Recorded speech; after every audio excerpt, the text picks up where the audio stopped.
Hello दोस्तों, आज हम आपको बताएंगे कि डाइट जो डीएलएड में आपका बीटीसी एडमिशन हुआ था, आपको कॉलेज अलॉटमेंट हुआ था। आपको कॉलेज अलॉटमेंट होने के बाद आपको कौन कौन से डॉक्यूमेंट लगने हैं जो आपका कॉलेज मिला था, चाहे वो गवर्नमेंट हो या प्राइवेट हो, तो उसमें कौन कौन से डॉक्यूमेंट लगते हैं। तो आपको हम बताएंगे सीरियल वाइज कि कौन कौन से होते हैं। ये मैंने जो डाइट का जो आपको ये दिखा रहा हूँ कि कौन कौन से डॉक्यूमेंट रिक्वायर्ड हैं, ये हमारे डाइट लखनऊ का है। वहाँ पे हमने जब जाकर देखा तो वहाँ पर ये इस तरह के कुछ डॉक्यूमेंट जो मांग रहे थे कि वहाँ पर इस तरह के डॉक्यूमेंट लगेंगे। तो चलिए देखते हैं कौन कौन से डॉक्यूमेंट हैं जो हमको डाइट या जो प्राइवेट कॉलेज हमको अलाट हुआ है वहाँ कौन कौन से डॉक्यूमेंट ले जाना है।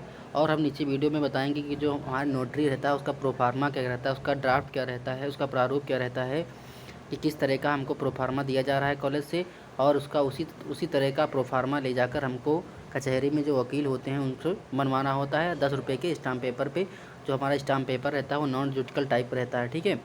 तो अब बताएंगे हमारा जो पहले समझ लीजिए कि डॉक्यूमेंट हमारे कौन कौन रिक्वायर होते हैं और नोटरी किस टाइप की बनती है। हम आपको पूरे इस वीडियो में डिस्कस अच्छे से बताएंगे। तो जब हम डाइट गए थे वहाँ पे जब हम डाइट में गए थे तो देखे थे कौन कौन से वहाँ हमारे डॉक्यूमेंट लगते हैं। तो पहला जो हमारा डॉक्यूमेंट था संस्था आमंत्रण पत्र, यानी कि जब आप लोग 10,000 फीस कटाए होंगे या प्राइवेट का कटाए हैं या गवर्नमेंट कॉलेज की, तो वहाँ आपको एक जब साइट पे जाएंगे, जब फीस कटाएंगे तो उसके बाद एक कॉलेज अलॉटमेंट लेटर आपको उस आपके पेज पे एक ऑप्शन आएगा डाउनलोड अलॉटमेंट लेटर, तो आप उसको डाउनलोड कर लेंगे तो वो आपको लगेगा वहाँ पर। जब इसका मेन चीज़ यही है, आपको उसमें जो अलॉटमेंट लेटर होता है उसमें नीचे फ़ीस की जो रेफरेंस आईडी होती है, ट्रांजैक्शन आईडी होती है, वो दी होती है, वो आप वहाँ काम आएगी। फिर फ़ीस जमा करने जब आप फ़ीस कटा रहे होंगे तो वहाँ पर आपको एक ट्रांजैक्शन नंबर मिला होगा। अगर फ़ोनपे से कटा रहे हैं, गूगल से कटा रहे हैं, यहाँ पर पेमेंट कर रहे हैं, ठीक है, तो वहाँ पर एक रेफरेंस नंबर और ट्रांजैक्शन आईडी मिलेगी, ठीक है। वो आप स्क्रीनशॉट ले लें और उसका प्रिंट आउट निकलवा के वहाँ जमा कर देंगे ये, ठीक है। ई आवेदन जो आपने ऑनलाइन आवेदन किया था और उसका जो एप्लीकेशन फॉर्म आपको डाउनलोड हुआ था वो आपको वहाँ पर ले जाकर जमा करना होगा।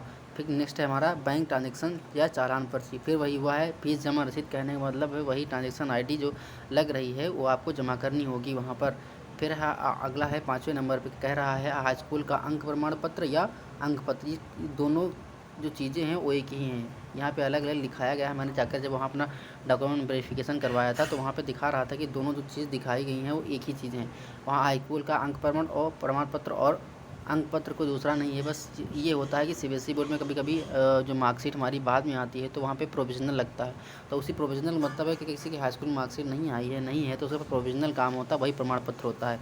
नेक्स्ट हमारा है हाई स्कूल अंक पत्र सहित प्रमाण पत्र। ये तीनों चीज़ कहने का मतलब एक ही हैं, ठीक है। अगर आप यूपी बोर्ड से हैं तो वहाँ पर एक आपको मार्कशीट मिलती है जिस पर नंबर लिखा होता है, सीरियल नंबर होता है, आपको वही फ़ोटोकॉपी लगा के जमा करना है, ठीक है। फिर हमारा है हाई स्कूल हो गया, इंटरमीडिएट अंक पत्र, इंटरमीडिएट की जो मार्कशीट होगी वो भी जमा होगी। इंटरमीडिएट प्रमाण पत्र इसका कोई मतलब नहीं, प्रोविजनल हुआ। इंटरमीडिएट अंक पत्र सहित प्रमाण पत्र, वही मतलब कहने की है जो इंटरमीडिएट की आपकी जो मार्कशीट होगी उस पर आपका जो जितना मार्क्स होता है, टोटल मार्क्स होता है जो आप ऑब्टेन किए होते हैं, उस पर जो लिखा होगा वही मार्कशीट काम आएगी, ना कि आज पे जो सब्जेक्ट वाइज जो आप मार्क्स ऑब्टेन किए हैं अगर नहीं लिखा है तो आप वो मार्कशीट ले जाएँ जिस पे आपका सब्जेक्ट का जो स्कोर होता है, मान लो आप 100 में से 90 नंबर पाए हैं तो आपको जो 90 नंबर है वो शो कर रहा हो, ऐसी मार्कशीट वहाँ पर ले जाना है, ठीक है। फिर आता है स्नातक अंक पत्र, कहने कि आप है जो ग्रेजुएशन किए हैं, आप किसी भी सब्जेक्ट से किए हैं, बीटेक किए हैं या ग्रेजुएशन बीएससी किए हैं, बीए किए हैं, उसका भी सेमेस्टर वाइज, ठीक है, सेमेस्टर वाइज और वर्ष वाइज, यानी first year, second year, third year है तो आपको तीनों साल की मार्कशीट लेकर जानी है, ठीक है। अगर आपका बीटेक है तो आपका मतलब चारों साल का जो 8 सेमेस्टर होता है तो 8 सेमेस्टर का आपको मार्कशीट लेकर जाना है ओरिजिनल, ठीक है। फिर स्नातक डिग्री का प्रोविजनल, आपके पास अगर स्नातक डिग्री है और उसका डिग्री नहीं आ पाई है, आपका रिजल्ट आ गया है, आपको डिग्री नहीं मिल पाई है, तो आप कॉलेज से प्रोविजनल सर्टिफिकेट, ये होता है कि उस पर आपका रिजल्ट शो कर रहा होगा। और प्रोविजनल सर्टिफिकेट में मतलब ये होती है एक लोकल कॉपी जो कॉलेज की तरफ से दी जाती है कि हाँ ये पास हो गए हैं और उसमें इतने परसेंटेज के साथ पास हुए हैं, ठीक है। तो यार वहाँ पर आपको प्रोविजनल सर्टिफिकेट ले जाना होगा। अगर आपको डिग्री नहीं मिली है कि आप 2022 में पास आउट हुए हैं अभी और आपको रिजल्ट नहीं मिला है, डिग्री नहीं मिली, तो वहाँ पर आप प्रोविजनल सर्टिफिकेट ले जाएंगे, ठीक है। निवास प्रमाण पत्र आप लोग तो जानते, बताने की जरूरत नहीं है। जाति विशेष आरक्षण प्रमाण पत्र, अब जो विशेष आरक्षण प्रमाण पत्र है ये कहने का मतलब अगर कोई इकोनॉमी वीकर सेक्शन का है, जो हमारा जनरल कास्ट का जो जनरल कास्ट का जो विद्यार्थी होता है और उसके पास ABS सर्टिफिकेट नहीं है तो वो बनवा लिए, अगर बनवाया है तो ठीक है, और उसको ले जाकर वहाँ पे जो कॉलेज अलॉटमेंट हुआ है, ये मेन देखा जाता है कि आप अगर EWS से हैं या PWD कैंडिडेट हैं या फिजिकल हैंडीकैप है, कुछ भी हैं, आपका आरक्षण है किसी भी चीज़ का, तो आपको आरक्षण सर्टिफिकेट लेकर जाना ही होगा और वो सबमिट भी होगा, ठीक है। नेक्स्ट हमारा है पहचान पत्र। पहचान पत्र के तौर पर आप आधार कार्ड दे सकते हैं, पैन कार्ड दे सकते हैं, वोटर ID दे सकते हैं, ड्राइविंग लाइसेंस दे सकते हैं। 4 चीज़ों में से आप कोई भी चीज़ वहाँ पे ले जाकर सबमिट कर सकते हैं, ठीक। ऐसा कुछ नहीं है कि कोई क्राइटेरिया ये नहीं है कि आप आधार कार्ड लेकर आइए, पैन कार्ड लेकर आइए, कुछ भी ऐसे वहाँ पे कुछ मतलब कहने पे डायरेक्ट इंडिविजुअल नहीं दिया हुआ है। आपको कोई भी एक डॉक्यूमेंट पहचान पत्र के तौर पर ले जा सकता है, ठीक है। जैसे कि आप DL हो गया, आधार कार्ड हो गया, वोटर ID हो गई, पैन कार्ड हो गया, ठीक है। इस तरह का पहचान पत्र आपको लेकर जाना होगा। ये जो हम डॉक्यूमेंट बता रहे हैं ये सबकी आप 2-2 सेट करने का है, 2-2 सेट फ़ोटोकॉपी करवाना है। कहने का मतलब है अगर आप आधार कार्ड की फ़ोटोकॉपी लेकर जा रहे हैं तो 2 लेकर जाइए, अगर हाई स्कूल की मार्कशीट की फ़ोटोकॉपी लेकर जा रहे हैं तो 2 लेकर जाइए। मतलब कहने कि हर डॉक्यूमेंट की 2-2 सेट कॉपी आपको निकालना है फ़ोटोकॉपी, ठीक है। क्योंकि वहाँ पे 2 फाइल बनी होती हैं, वहाँ पे 2 फाइल आपको जमा करनी होंगी, ठीक है। 2 फाइल में एक डॉक्यूमेंट रखना होगा फ़ोटोकॉपी का। कहने का मतलब है हर फ़ोटोकॉपी, हर एक डॉक्यूमेंट का आपको 2 फ़ोटोकॉपी करवा के लेकर जाना है, ठीक है। अब आइए मेन जो हमारा था, मेन जो वीडियो बनाना था वो हमारा था नोटरी बनाना क्या। आप सोच रहे होंगे नोटरी कैसे बनेगी। तो नोटरी जब कॉलेज आएंगे आप डॉक्यूमेंट वेरिफिकेशन तो वहाँ पे एक चिपकाया गया होता है कि आपको इस प्रोफार्मा पे आपको ऐसी नोटरी बनवा के लाना है, ठीक है। तो आप वो नोटरी जो होता है उसका फ़ोटो खींच के क्लिक करके आप PDF बना लीजिए और उसको आप कचहरी में जाकर वकील से या किसी भी आप जानने वाला कोई वकील हो तो आप उससे बनवा सकते हैं, ठीक है। ज़्यादा खर्चा नहीं आता है, कहीं पे 80, कहीं पे 100, कहीं 120, इससे ज़्यादा मैक्सिमम नहीं पड़ता है एक नोटरी बनवाने का, ठीक है। तो आप 120, 80 या 100 के रेंज में ही देना, इससे ज़्यादा मत देना, ठीक है। तो आपको इतना ही पैसा लगता है नोटरी बनाने में। फिर अपना कह रहा है प्रत्येक फाइल कवर पर अपना पंजीकरण संख्या, नाम, जन्मतिथि, ठीक है। आपको कवर ले जाना होगा, कवर फाइल ले जानी होगी। जैसे कि आप मतलब जो देखे होंगे ऑफिस फाइल, आपको हम दिखा रहे हैं वीडियो में, एक ऐसी फाइल होती है जो आपको ये फाइल 2 लेकर जानी है। इस तरह की फ़ाइल जो होती है आपको 2 फाइल लेकर जानी है वहाँ पर, इस तरह की 2 फाइल लेकर जाना होगा। और इस फाइल को आप बाहर कहीं ले लीजिए कि 5 से 7 रुपये की आती है एक फ़ाइल। तो इस फाइल को, इस जो फाइल होगी ये 2 फाइल लगेंगी क्योंकि वहाँ पे 2 फाइलों में सेट जमा होना है, ठीक है। और इस तरह का लिफाफा आपको 4 लिफाफे ले जाने होंगे। एक फाइल में 2 लिफाफे, एक फाइल में 2 लिफाफे, टोटल 4 लिफाफे हुए। एक लिफाफे की कीमत लगभग 2 या 3 रुपये होती है, इससे मैक्सिमम ज़्यादा लिफाफा नहीं मिलता है, ठीक है। फिर अगला हम देखते हैं क्या हम बता रहे थे कि हाँ बताएंगे नोटरी वोटरी कैसे बनती है। अब हम यहाँ पे डॉक्यूमेंट वेरिफिकेशन करवाने गए थे तो वहाँ पे इस तरह का जो हमारा मूल कहने का मतलब है, देखिए ये लखनऊ का हमारा जो प्रशिक्षण संस्थान लखनऊ का है, ठीक है। मूल अभिलेख प्राप्त रसीद, कहने का मतलब वो उन्होंने हमसे क्या क्या लिया है, जो मतलब ओरिजिनल डॉक्यूमेंट। अब ऐसा नहीं है, आपको वहाँ पे ओरिजिनल डॉक्यूमेंट भी सबमिट करना होगा।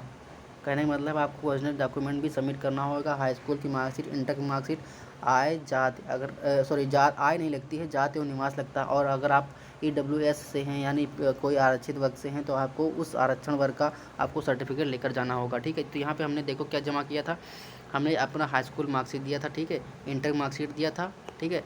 और मैंने स्नातक की चारों सेमेस्टर की जो वो होती हैं वो दिया था, स्नातक की डिग्री दिया था, निवास प्रमाण पत्र दिया था, जात प्रमाण पत्र थे। टोटल मैंने 9 डॉक्यूमेंट दिया था। तो यहाँ पे इन्होंने लिख दिया है कि मैंने 9 डॉक्यूमेंट जो है हमने ओरिजिनल जमा किया है। तो ठीक है, तो आपको ओरिजिनल डॉक्यूमेंट ही जमा करना होगा। ऐसा नहीं कि आप ओरिजिनल सर्टिफिकेट जमा कर देंगे, डॉक्यूमेंट जमा कर देंगे तो आपको नहीं मिलेगा।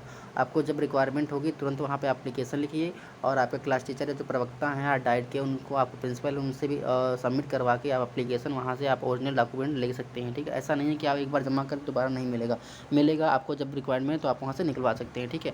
ये देखिए फिर मैंने यहाँ पे भरवाया गया था कि ये रजिस्ट्रेशन नंबर मेरा था, मेरा नाम था, ठीक, मेरे फादर का नाम, मेरा पूरा पता और मेरा मोबाइल नंबर और मेरे पेरेंट्स का मोबाइल नंबर, और यहाँ पे मेरे सिग्नेचर होते हैं, ठीक। ये वहाँ पे हमको दिया गया है कि आप तुम्हारे ये आपके ओरिजिनल डॉक्यूमेंट जमा है। कहने का मतलब ये उन्होंने हमको कॉलेज से ये मिला था कि आप इसको ले जाइए। हमने आपको कहने का मतलब ये साक्षी के तौर पर आपको रिसीविंग दी गई थी कि आपके ओरिजिनल डॉक्यूमेंट मेरे पास हैं ये 9, ठीक है। अब नेक्स्ट देखते हैं ये पे वहाँ पे मैम का जो हस्ताक्षर की थे वो उनका डाइट का पूरा है, इससे कोई मतलब नहीं है।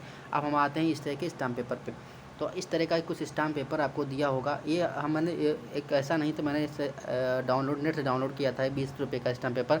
आप 10 रुपये के स्टाम्प पेपर पे ले जाकर ऐसा ही आएगा नॉन जुडिकल स्टाम्प पेपर, यही होता है जो लिखा, इस पर लिखा भी है India non judicial stamp paper, ठीक है। तो नॉन जुडिकल स्टाम्प पेपर आप 10 रुपये का लीजिएगा, 20 रुपये का मत लीजिएगा, ठीक है। तो वहाँ पे ले जाकर इस तरह का आपको नोटरी का फॉर्मेट जो आपको कॉलेज से मिलेगा, इस तरह का आपको नोटरी का फॉर्मेट मिलेगा और इस नोटरी के फॉर्मेट को आपको इसी नोटरी के ऊपर फ्रंट पेज पे छपवाना है, यानी कि इसको फ़ोटोकॉपी करवाना है। आप इसको वहाँ पर लेकर जाएंगे तो ये तुरंत फ़ोटोकॉपी कर देगा, ठीक है। तो ये इस तरह का प्रोफार्मा रहता है कि मैं, मेरा नाम, मेरे पापा का नाम और निवासी और DL 2022 का जो और रजिस्ट्रेशन नंबर इस यहाँ पे फिल किया जाएगा। तो आप वहाँ पे जाएंगे तो इसका इस तरह का प्रोफार्मा रहता है नोटरी का। नोटरी बनाने का मतलब है कि आप यहाँ पर इस प्रकार का नोटरी लेंगे और उस पर इस प्रकार का प्रोफार्मा पेस्ट करवा देंगे, यानी कि आप फोटोकॉपी करवा देंगे, ठीक है। प्रोफार्मा ये हमारा स्टाम्प पेपर होता है, ये सिंपल हमारा स्टाम्प पेपर होता है, ये ब्लैंक होता है और इसे भी हमको फ़ोटोकॉपी करवानी होती है, ठीक है। तो ये हमारी फ़ोटोकॉपी इस पर हो जाएगा, ठीक है। नेक्स्ट हम देखते हैं, ये देखिए ये प्रोफार्मा था हमारे कॉलेज से, जो हमारा डाइट लखनऊ का था, वहाँ से प्रोफार्मा मिला था कि ऐसा ही प्रोफार्मा पे आपको करवाना होगा, कि ऐसा प्रोफार्मा पे आपको नोटरी बनवाना है। तो ये हमारे कॉलेज से ही वहाँ पे प्रोफार्मा दिया गया था, नोटरी का प्रोफार्मा। इसमें लिखा था मैं, मेरे पिता का नाम और निवासी और DL का रजिस्ट्रेशन नंबर। मैं UP का निवासी हूँ। ऑनलाइन आवेदन की गई समस्त प्रविष्टियाँ मेरे मूल प्रमाण पत्र के अनुसार हैं। मूल अभिलेख मतलब कहने के मतलब आपको वहाँ पे एक शपथ पत्र दिलवाया जाता है कि हाँ, जो अगर कोई डॉक्यूमेंट गड़बड़ है तो आपकी स्वयं की जिम्मेदारी होगी, ठीक है। आपका कुछ भी है, मतलब कहने का एक प्रकार की आप कसम खिलाई जाती है, गारंटी दी जाती है, ठीक है। तो इस प्रकार की इस नोटरी बनवाई इसलिए जाती है कि आप भविष्य में कुछ प्रॉब्लम क्रिएट करते हैं तो कॉलेज की कोई रिस्पॉन्सिबिलिटी नहीं होगी, जो रिस्पॉन्सिबिलिटी होगी आपकी होगी, ठीक है। तो नोटरी का मतलब यही होता है। तो इस प्रकार की नोटरी का फार्मा होता है। फिर अब देखो यहाँ पर आप जाएंगे कॉलेज में तो इस तरह का आपको एक लेटर मिलता है। तो उस पर आपका कहने का मतलब ये प्रवेश पत्र है, जांच पत्र है। कहने का मतलब है अगर कोई डॉक्यूमेंट है तो आपको चेक करना है कि मतलब वो जो मैम या सर बैठे होंगे वहाँ पर डॉक्यूमेंट वेरिफिकेशन के लिए, वो देखते हैं कि इस मतलब जो आपने डॉक्यूमेंट लाए हैं तो उसमें अगर आपका नंबर कम तो नहीं है, नंबर ज़्यादा तो नहीं है, ठीक है। जो आप डिटेल्स भरे हैं वो सही है कि नहीं है, गलत है कि नहीं है, तो ये सब वहाँ पर चेक करा जाता है। तो वहाँ पर आप जब जाएंगे तो इस तरह का कुछ लेटर मिलता है। तो वहाँ पर इस तरह का लेटर मिलता है, वहाँ पर इस लेटर मिलता है वहाँ पर। तो वहाँ पे आपको आवंटित सीट संस्थान का नाम, आपको जो कॉलेज अलॉट हुआ उसका नाम, पंजीकरण संख्या, नाम, पता और पिता मोबाइल नंबर, और आप किस लिंग मतलब आपका मेल है या फीमेल है, और वर्ग आप ग्रेजुएशन में क्या किए हैं, BA BSc BCom कुछ भी किए हैं, ठीक है। और श्रेणी आप किस कास्ट के हैं, ठीक है। आप शैक्षिक योग्यता जो आपकी यहाँ होती है हाई स्कूल में, आप यहाँ बोर्ड का नाम भरेंगे, इंटरमीडिएट का भरेंगे, और स्नातक आप ग्रेजुएशन किस यूनिवर्सिटी से किए हैं, वो आपका उत्तीर्ण वर्ष किस वर्ष में किए हैं, कुल पूर्णांक और कुल प्राप्तांक कितने नंबर पाएँ, और उसका परसेंटेज आपको यहाँ पे भरना है। और टोटल परसेंटेज आपको यहाँ पे भरना है, ठीक है। 240 जो 245 जो आपका बन रहा है वो यहाँ पे भरना होता है, ठीक है। नेक्स्ट लिखा है, यहाँ पर लिखा है कि आपने जो ऑनलाइन फीस जमा करने की इसमें कुछ नहीं भरा है तो इसमें आप हाँ लिख दीजिएगा, ठीक है, ठीक है। ऑनलाइन आवेदन फीस जमा करने की विवरण टिक करें। तो आप यहाँ पर ऑनलाइन जो ट्रांजेक्शन किया था किस डेट को किया था वो डेट भरी जाएगी, ठीक है। और इसमें आपको कुछ नहीं भरना, ये जो भरा जाएगा वहाँ से ऊपर जो आपको डॉक्यूमेंट वेरिफिकेशन कर रहे हैं वो भरेंगे, और इसमें आपको कुछ नहीं भरना होता है। कुछ नहीं भरने का मतलब है वो टिक करेंगे कि आप कौन कौन से डॉक्यूमेंट लाए हैं, कौन से नहीं लाए हैं। जिस पर नहीं लाए होंगे उस पर क्रॉस कर देंगे, जो लाए होंगे उस पर टिक कर देंगे, ठीक है, सही के निशान। ऐसा कुछ प्रक्रिया होती है, ठीक है। और यहाँ पे आपका सिग्नेचर होगा जो भी है, ठीक है, और ये सबमिट हो जाएगा वहाँ पर। ये आपको नहीं मिलेगा, वहाँ पे सबमिट हो जाएगा। फिर इस तरह का लिफाफा आपको 4 लिफाफे लेकर जाना है, ठीक है। इस तरह के 4 लिफाफे आपको लेकर जाना होगा। वाइट लिफाफा होगा, क्योंकि इस लिफाफे में अगर आपको कोई मतलब दिक्कत होती है तो कॉलेज से आपको घर को मतलब एक लेटर भेजा जाता है कि हाँ आपकी आप कॉलेज क्यों नहीं आ रहे हो, अटेंडेंस क्योंकि ऐसा लेटर आपके कॉलेज से घर को भेजा जाएगा, इसलिए आपसे लेटर लिया जाता है, एनवेलप पेपर लिया जाता है, ठीक है, लिफाफा लिया जाता है। इस तरह का लिफाफा आपको 4 लिफाफा लेना है। 2 फाइल बनेगी, एक फाइल में 2 लिफाफा रहेगा, ठीक है। और इस तरह की कुछ आपको फाइल लेकर जाना है, ठीक है। ऑफिस फाइल होती है, जनरली स्टेशनरी की दुकान पर मिल जाती है, इसमें कोई ज़्यादा बड़ा इशू नहीं है, ठीक है। तो इस तरह की जो फाइल होती है वो आपको ले जाना है। और हाँ, एक लास्ट पॉइंट है कि फाइल तो लेकर जा रहे हैं, इसको बांधने वाली एक डोरी आती है, ठीक है। आपने देखा होगा बचपन में ड्राइंग की जो क्लास करते तो पंच पेपर बांधने वाली एक डोरी आती है, ठीक है। तो डोरी जरूर लेकर जाइएगा 2 पीस, क्योंकि वहाँ पे आपको फाइल पंच करके बांधना होगा, तो डोरी से ही बांधेंगे, ठीक है। अन्यथा आपको वहाँ पे दौड़ना होगा, इससे अच्छा है कि आप डोरी लेकर जाएंगे, ठीक है। ऊपर एक चीज़ छूट रही थी, ये देखो क्या लिखा है, अंतर्गत डायट में बढ़ते क्रम में स्वप्रमाणित छायाप्रति 2 फाइल में तय करके एक ऑनलाइन आवेदन पत्र की फिर यहाँ देखो तो साफ साफ लिखा है कि 2 फाइल आपको ले जाना है, ठीक है, टैग करके। कहने का मतलब बांध करके जाना, उसमें आपके फ़ोटोकॉपी सारी होंगी 2 फाइल में, ठीक है। और आवेदन पत्र की फ़ोटोकॉपी जो आपने आवेदन पत्र किया था उसकी फ़ोटोकॉपी होगी। तो इस तरह का शॉर्ट वीडियो था, ज़्यादा कुछ खास नहीं था, ठीक है। नोटरी का प्रोफार्मा ये रहेगा, नोटरी का प्रोफार्मा ये रहता है कुछ इस तरह का। ये नोटरी का प्रोफार्मा है, ठीक है, ये नोटरी का प्रोफार्मा होता है। और इसी तरह का प्रोफार्मा हर कॉलेज से दिया रहा होगा। आपको प्रोफार्मा वहाँ पे फ़ोटोकॉपी करवाना होता है नोटरी पर, और आपका एडमिशन हो जाएगा। ठीक है, तो इस तरह की कुछ शॉर्ट जानकारी थी। अगर हमारे चैनल पर नए हैं, ठीक है, तो हमारे चैनल को हमारे सब्सक्राइब करिए, और आपको रोज़ रोज़ डेली एक आपको नई नई चीज़ों से अपडेट कराते रहेंगे, जानकारी देते रहेंगे, इन्फॉर्मेशन देखते रहेंगे। ठीक है, तो आपको अगर वीडियो लगी है तो मेरे वीडियो को लाइक कीजिए, शेयर करिए, सब्सक्राइब करिए। अगर हमारे चैनल पे नए हैं तो सब्सक्राइब कर दीजिए। ठीक है, अगर कोई दिक्कत हो रही तो आप प्लीज़ कमेंट करके हमको बताइए, हम आपका समाधान करेंगे आपकी समस्या का। ठीक है, धन्यवाद।